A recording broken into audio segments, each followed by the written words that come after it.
Seigneur, nous venons encore te bénir et te rendre grâce. Merci Seigneur parce que tu nous as gardés toute la nuit avec nos familles respectives. Seigneur, comment ne pas te louer, comment ne pas te bénir pour ce grand amour que tu manifestes tous les jours vis-à-vis de tes enfants. Nous t'en sommes infiniment reconnaissants parce que nous savons, Seigneur, que tu es le Dieu de l'univers. Sois encore béni, Seigneur Jésus. Esprit Saint, nous t'appelons maintenant afin que tu amènes ta lumière, que tu viennes encore nous éclairer, que tu viennes encore ce matin nous embraser pour que nous puissions faire disparaître tout ce qui n'est pas de toi. Nous avons besoin de toi, nous avons besoin que tu nous sanctifies chaque jour. Amen. Donc, bien-aimés dans le Seigneur, aujourd'hui nous allons parler de la charité. Et en parlant de la charité, je vais me référer à 1 Corinthiens 13. Je vais prendre uniquement le verset 8. Écoutons la parole de Dieu. La charité ne périt jamais. Les prophéties prendront fin. Les langues cesseront. La connaissance disparaîtra. Parole du Seigneur. Ça, c'est le message que Dieu vient encore nous donner ce matin. Il veut nous faire comprendre que la vie que nous menons aujourd'hui, tout disparaîtra, mais la charité restera.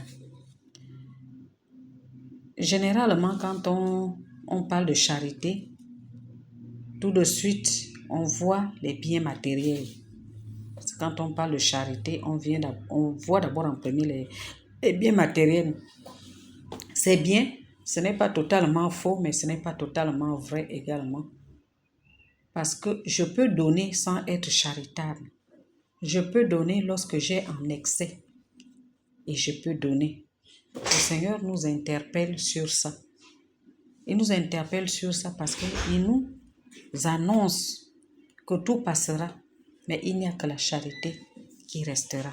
Bien-aimé dans le Seigneur, il n'y a que la charité qui restera. Donc ce matin, nous allons encore chercher à comprendre pourquoi le Seigneur notre Dieu nous dit que c'est la charité qui restera. Et la question que je vais me poser ce matin, vraiment d'abord à moi-même et à tous ceux qui vont écouter, est-ce que nous sommes réellement charitables? D'aucuns vont dire, moi je donne, quand je donne. Mais la charité commence d'abord avec Dieu. Est-ce que nous aimons Dieu? Parce que quand on parle de charité, on parle d'amour. Est-ce que nous aimons Dieu réellement? Ou bien nous venons à Dieu seulement pour réciter nos chapelets de doléances? Que lorsque nous sommes dans le besoin, est-ce que nous aimons Dieu? Est-ce que nous donnons de l'amour aux autres, à ma famille d'abord, aux membres de mon église et à ceux que je ne connais pas? C'est la question qu'on va se poser pour essayer de donner un peu les différents contours de la charité. Parce que Dieu le dit dans sa parole, si on retourne à 1 Corinthiens 13 toujours, mais on prend le verset 4, les versets 4 à 7. La charité est patiente. Est-ce que je suis patient? Ça fait partie de la charité. Elle est pleine de bonté. La charité n'est point envieuse. Ah, la charité n'est point envieuse. Bien-aimé dans le Seigneur, la charité, comment est-ce que je l'exerce? À la manière du monde ou à la manière de Dieu? Bien-aimé dans le Seigneur, il y en a qui se disent charitables jusqu'à un niveau. Tant que les gens qui profitent de cette charité sont dans le besoin, la personne reste charitable. Mais le jour où cette personne est bénie par Dieu,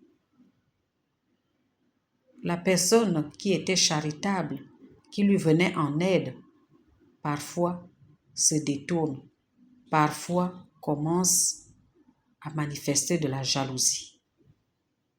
Parce que nous avons vraiment des exemples comme ça, bien aimés dans le Seigneur. Je peux prendre un petit témoignage là où je travaillais. Nous avions une collègue qui était prête à aider tout le monde. Elle était toujours disponible. Que ce soit en matière de travail, que ce soit financièrement. Pour nous, elle était vraiment très charitable. Mais le jour où les situations financières ou professionnelles des uns et des autres ont commencé à changer, elle aussi, elle a complètement changé. Elle est partie de charitable à coléreuse. Je ne sais pas si le mot suffit même. Parce qu'elle ne voulait plus en entendre parler. Tant qu'elle était au-dessus des autres, tout se passait bien. Elle devenait irritable. Moindre petit problème, elle s'enflammait. En fait, les gens ne la reconnaissaient plus. Tout simplement parce que sa charité n'était pas basée sur l'amour réel. C'était une forme de domination, de manipulation. Parce que quand on est charitable, on a beaucoup d'amour vis-à-vis des autres. Donc, je continue. La charité ne se vante point et ne s'enfle point d'orgueil. C'est ce que j'étais en train de dire.